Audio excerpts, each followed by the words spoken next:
Start करो। हाँ, so let's move to the anti psychotic drugs.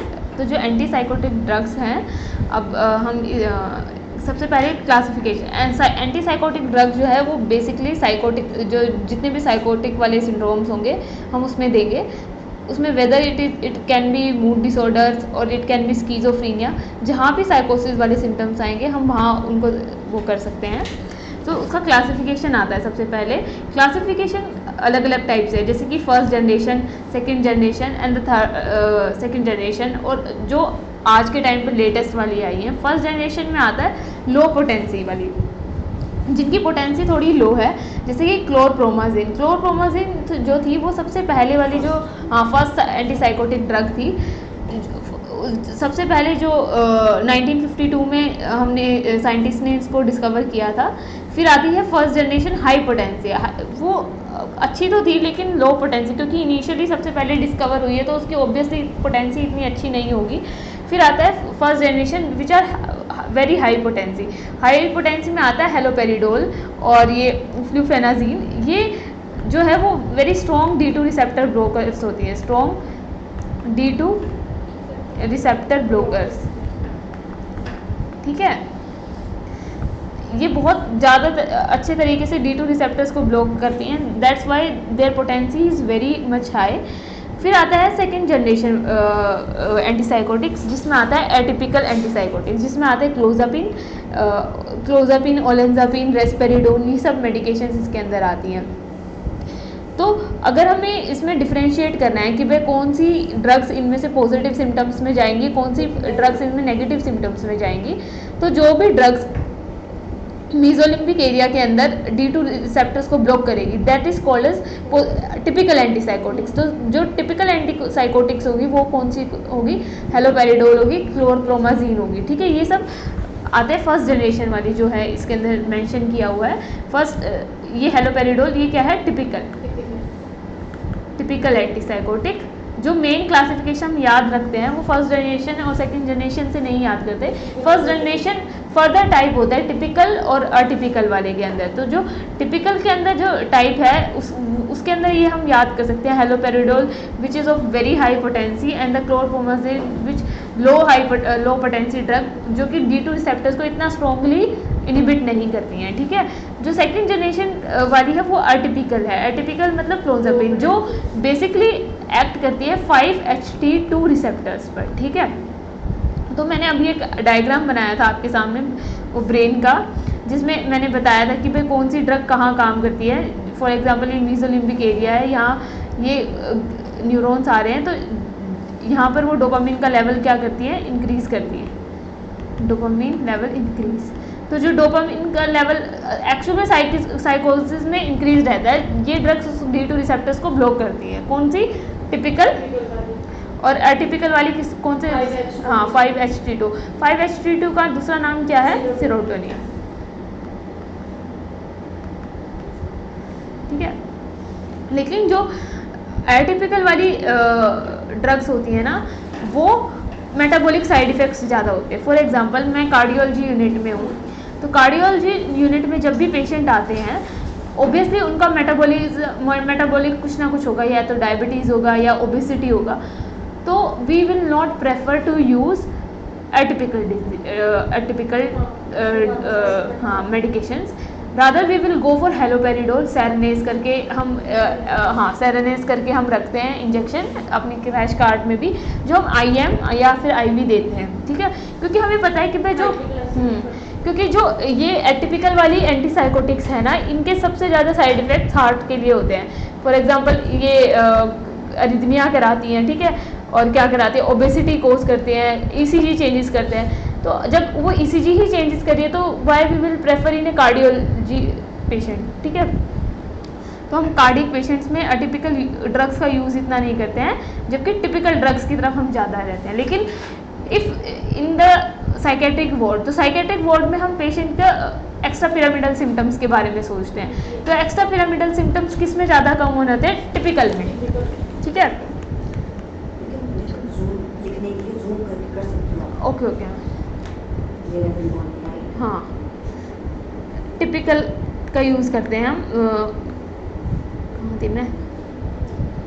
हाँ EPS ज़्यादा होते हैं, तो हम इन साइकेट्री वार्ड तो हम टिपिकल को अवॉइड करते हैं, अटिपिकल की तरफ हम ज़्यादा जाते हैं। While in cardiology unit we will go for typical drugs as compare to atypical due to their metabolic side effects. ठीक है, ठीक है, ये मैकेनिज्म है यहाँ पर, जिसमें ये दिखा रखा है कि भाई ये D2 रिसेप्टर्स को कैसे ब्लॉक करती है। ठीक है, D2 रिसेप्टर्स अगर ये साइनेप्स में ये वेसिकल है D2 जिसमें डोपामिन है, D2 रिसेप्टर्स के जो आगे वाला न्यूरॉन है उसके ऊपर जो D2 रिसेप्टर है वहाँ पे जो है एंटीसाइकोटिक ड्रग्स जाके ब्लॉक कर देगी उसको, D2 रिसेप्टर्स को। जब D2 रिसेप्टर ही ब्लॉक करेंगे तो अपटेक ही नहीं हो पाएगा, अपटेक नहीं हो पाएगा। ठीक है, अपटेक ही इनहिबिट हो जाता है। ठीक है, तो नो डोपामिन नो वर्क। ठीक है, फिर है मैकेनिज्म ऑफ एक्शन हमने पढ़ लिया। ठीक है, ये इसमें कोई खाली स्लाइड हो गई क्या?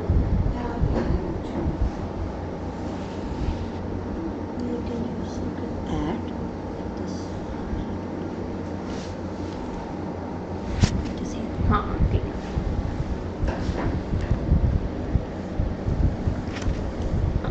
तो एंटीसाइकोटिक ड्रग्स के कुछ अदर नेम भी होते हैं।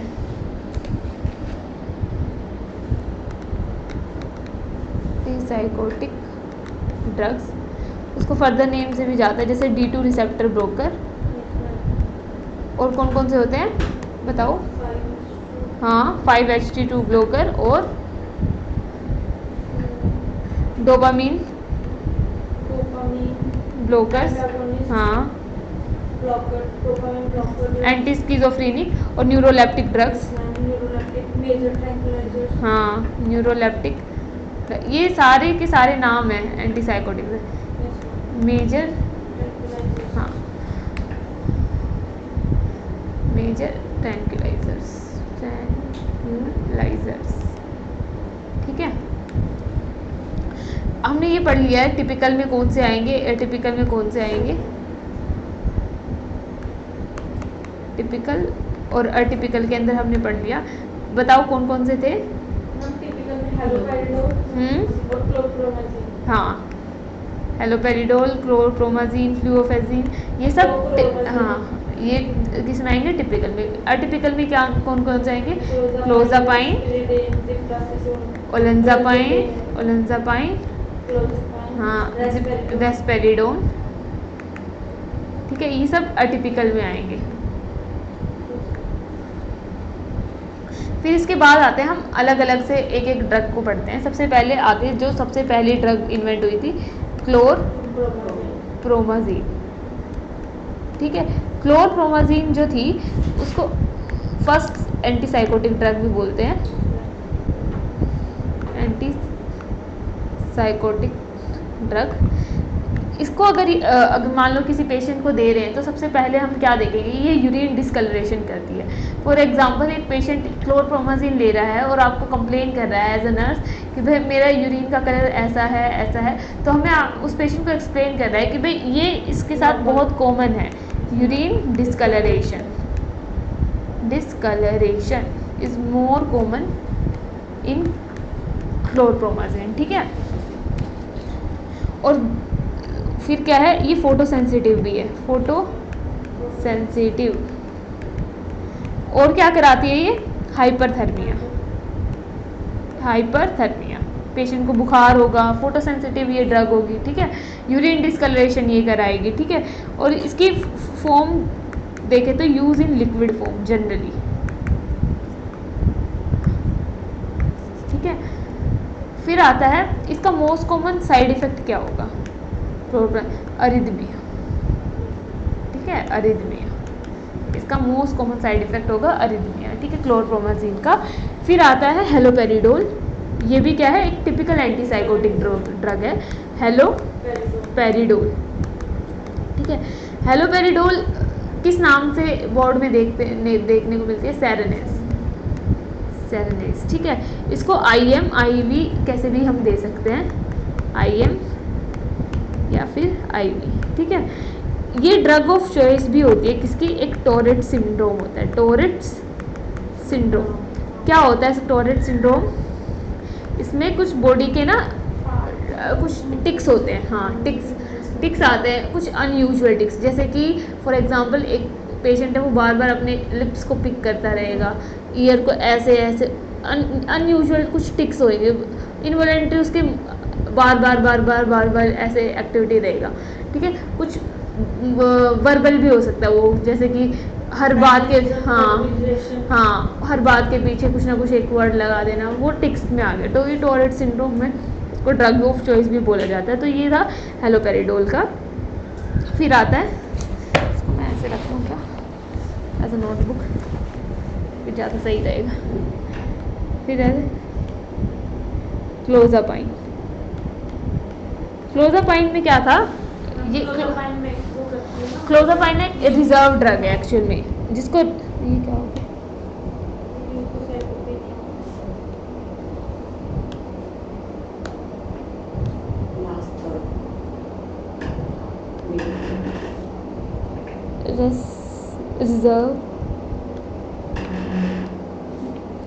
रिजर्व ड्रग, ठीक है। इसको रिजर्व ड्रग बोला जाता है, मतलब कि कोई भी अगर और काम नहीं कर रही है तो इसको ले आते हैं हम, ठीक है। इसके अंदर एंटी सुसाइडल एक्टिविटी सबसे ज़्यादा होती है। अगर किसी को सुसाइडल एक्टिविटी आ रही है तो हम क्लोज़ापिन को ऐड करते हैं, ठीक है। तो इसको रिजर्व ड्रग भी बोलते हैं, ठीक है। तो ये ड्रग ऑफ चॉइस फॉर स्किज़ोफ्रीनिया भी बोलते हैं, ड्रग ऑफ चॉइस फॉर स्किज़ोफ्रीनिया, ठीक है। इसका मोस्ट कॉमन साइड इफ़ेक्ट क्या होगा, हाँ एग्रेन्युलोसाइटोसिस, साइटोसिस एंड सिलोरिया, एक्सेसिव सलाइवेशन, अग्रेन्युलोसाइटिस, ये बहुत इंपॉर्टेंट है। जब भी क्लोज़ापिन चल रही है ना, हमें WBC काउंट हमेशा करते रहना है। If it is less then 3K then we would stop the drug, ठीक है। क्लोज़ापिन के अंदर सबसे ज़्यादा क्या देखना है हमें, WBC काउंट, ठीक है। ये भी यूरिन का कलर चेंज, नहीं ये यूरिन का कलर चेंज नहीं करती है, ये सिर्फ एंटी सुसाइडल ड्रग है, और एग्रेन्युलोसाइटिस सिलोरिया करती है, ठीक है।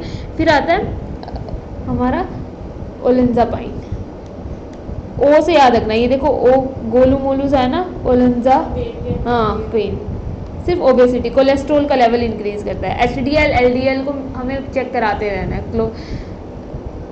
ये कोलेस्ट्रॉल लेवल को इंक्रीज करता है, ठीक है।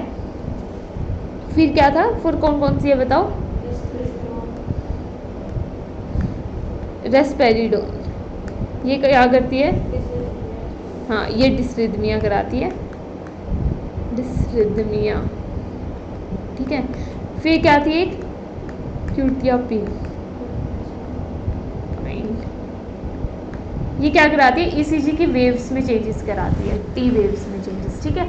तो ये सारी एटिपिकल ड्रग्स के मेटाबॉलिक साइड इफ़ेक्ट्स है। और एक रेस्पेरिडोन ही एक ड्रग है जो प्रोलैक्टिन का लेवल इंक्रीज़ कराती है, क्योंकि वो बहुत ही ज़्यादा स्ट्रॉन्गली क्या करती है, D2 रिसेप्टर्स को ब्लॉक कर देती है, जिसकी वजह से प्रोलैक्टिन का लेवल जो है वो इंक्रीज़ हो जाता है, ठीक है। और रेस्पेरिडोन जिस पेशेंट को देते हैं डिसरिथमिया, तो हमें मॉनिटर करना ही करना है। ऑर्थोस्टैटिक हाइपोटेंशन भी देखना हमें, ऑर्थोस्टैटिक हाइपोटेंशन, ठीक है। और क्यूटियापिन के साथ हमने क्या बताया था, ECG वेव चेंजेस, और आई में चेंजेस होते हैं, आई में चेंजेस, विजन चेंजेस होते हैं, ठीक है। तो ये क्यूटियापिन के अंदर आ गए। अब हम इनके वो पढ़ेंगे जो मेन साइड इफ़ेक्ट्स हैं, extra pyramidal symptoms,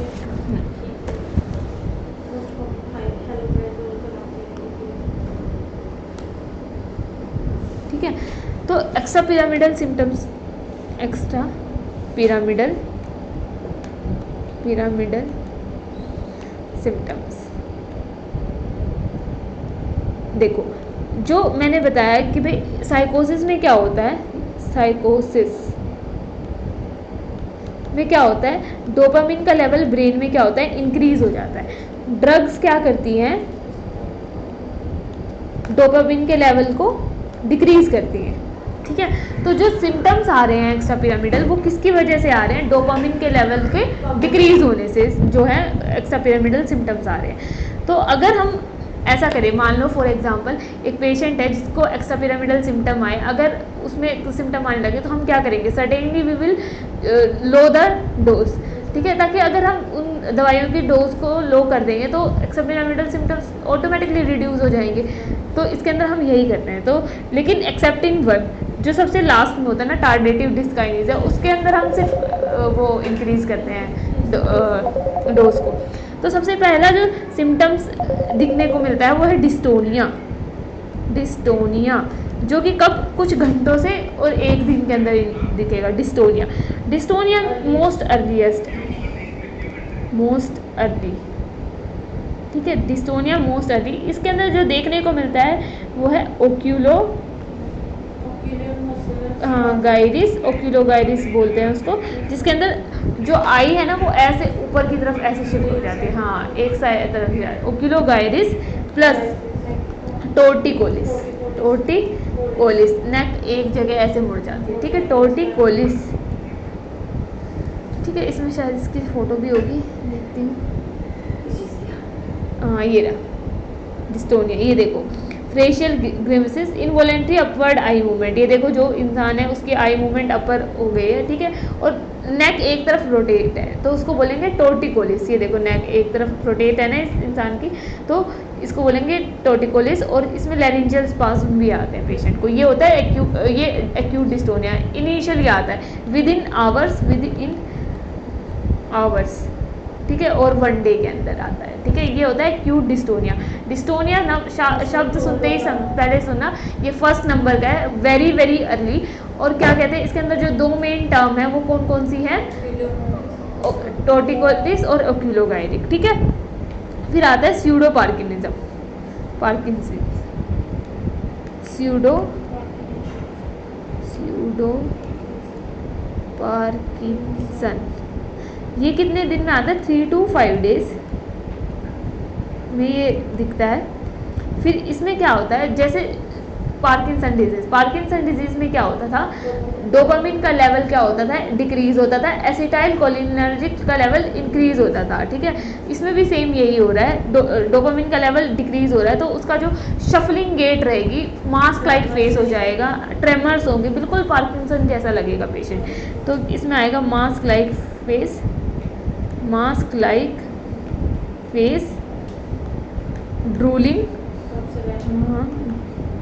drooling of saliva, shuffling gait, gait, tremor and bradykinesia. ये इसके अंदर देखने को मिलता है स्यूडो पार्किंसोनिज्म। इसमें होगा पेशेंट ये रहा स्यूडो पार्किंसोनिज्म वाला पेशेंट का बिल्कुल पोस्चर कैसा है, स्टूप्ड है।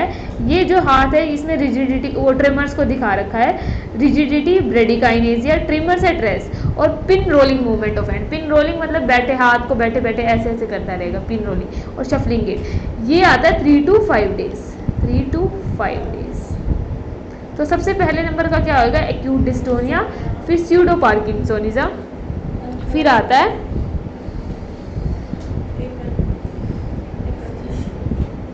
थर्ड, एकथेसिया।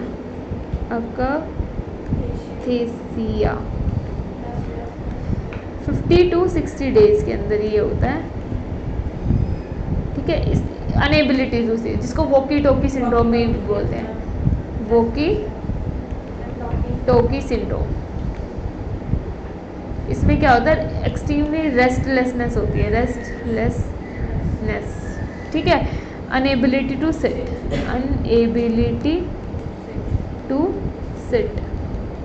एट अ प्लेस, वो होता है अकथेसिया, ठीक है। तो अकथेसिया वाले पेशेंट एंड जो स्यूडो पार्किंसोनिज्म वाला है उसके अंदर हम जो ड्रग्स यूज़ करते हैं, डोपामिन देते हैं और रिवोडोपा, कार्बिडोपा ये सब देते हैं, एंटीकोलिनर्जिक भी देते हैं, ठीक है, एंटीकोलिनर्जिक, ठीक है। अकथेसिया में क्योंकि उसको रेस्टलेसनेस है तो प्रोपेनॉल, बीटा ब्लोकर्स देंगे। Drug of choice are beta blockers, ठीक है। फिर आता है 4th नंबर पे आता है सबसे लास्ट में कौन सा था? टार्डेटिव डिस्काइनेसिया। टार्डेटिव डिस्काइनेसिया, ठीक है। इसमें इसकी फोटो देख लेते हैं। ये रहा एकैथेसिया। एकैथेसिया में क्या हो रहा है? रेस्टलेसनेस है। ये कब आ रहा है? 50 to 60 डेज। ये टार्डेटिव डिस्काइनेसिया सबसे लास्ट में जो होता है, ठीक है। इसमें क्या होता है? इसमें मंथ्स लग जाते हैं जब ये होता है, काफ़ी महीनों बाद। जो फॉर एग्जांपल मैंने आज पेशेंट को ड्रग दी और अभी मैं देख रही हूँ कि भाई उसकी नेक बिल्कुल मुड़ गई, उसको कौन सा सिम्टम आया? डिस्टोनिया जो फर्स्ट पे आया। फॉर एग्जांपल एक पेशेंट है, उसको ड्रग्स को चले हुए 1.5 महीना हो गया है और एकदम से उसको हाई फीवर आ गया है और उसका जो WBC, RBC, CRP लेवल ये सब रेज आ रहा है, तो क्या हो गया उसको? वो तो टार्डेटिव डिस्काइनेसिया क्या है ही नहीं। न्यूरोलेप्टिक मैलिग्नेंट सिंड्रोम, वो सबसे डेंजरस होता है इसके अंदर जो होता है। हाँ, लास्ट वाला जो है वो एक्चुअल में वो सबसे लेट नहीं होता, बस सबसे फेटल होता है, ठीक है। जो मोस्ट कॉमन जो होता है वो एकैथेसिया होता है, लेकिन वो आता काफ़ी दिन बाद है। मोस्ट अर्ली कौन सा होता है? डिस्टोनिया। मोस्ट लेट का होता है टार्डेटिव डिस्काइनेसिया। मोस्ट कॉमन क्या होता है? Akathisia. And the most dangerous is neuroleptic malignant syndrome, ठीक है। टार्डेटिव एकैथेसिया में ये आ गया रेस्टलेसनेस, एक जगह से दूसरी जगह तक भागता रहेगा, ठीक है। ट्रबल स्टैंडिंग स्टिल, वो एक जगह पे खड़ा नहीं रह पाएगा, ठीक है। फिर फेसेस क्या कहते हैं? फीट इन कांस्टेंट मोशन, बार बार कभी आगे जा रहा है कभी पीछे जा रहा है, तो ये एकैथेसिया में दिखेंगे हमें। फिर टार्डेटिव डिस्काइनेसिया। टार्डेटिव डिस्काइनेसिया में ना फेशियल डिस्काइनेसिया हो गई। ये आप फेस देख रहे हो ना इसका, हाँ, protrusion and rolling of the tongue, ये सब इसके अंदर देखने को मिलेंगे। Sucking and smacking movement of the lips. सिर्फ टार्डेटिव डिस्काइनेसिया के अंदर क्या होगा? ये सब जो सिम्टम्स आए हैं ना वो डोपामिन लेवल के इंक्रीज होने से आए हैं, ठीक है। हाँ, इसीलिए हमें ना इसके अंदर क्या बोलते हैं, जब जो भी डोज दे रहे होते हैं ना उसको स्टॉप नहीं करते हैं। अगर स्टॉप करेंगे तो इसका लेवल और भी बढ़ जाएगा, क्योंकि जो ड्रग्स दे रहे हैं वो तो D2 ब्लॉकर है ना, डोपामिन के लेवल को कम कर रही है। लेकिन इसका जो मेन कोज क्या है? वो डोपामिन के लेवल के से इंक्रीज। सिर्फ यही एक्सेप्शन है टार्डेटिव डिस्काइनेसिया, ठीक है, एक्सेप्शन। तो इसके अंदर हम डोज को इनिशियली इंक्रीज करते हैं, फिर ग्रेजुअली हम डिक्रीज करते हैं टार्डेटिव डिस्काइनेसिया में, ठीक है। और न्यूरोलेप्टिक सिंड्रोम के अंदर, न्यूरोलेप्टिक सिंड्रोम तो सबसे खतरनाक है। न्यूरोलेप्टिक सिंड्रोम में क्या होता है?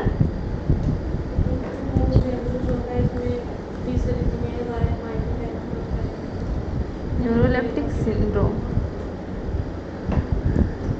इसमें क्या आता है? फीवर आता है और क्या आता है बताओ? हाँ,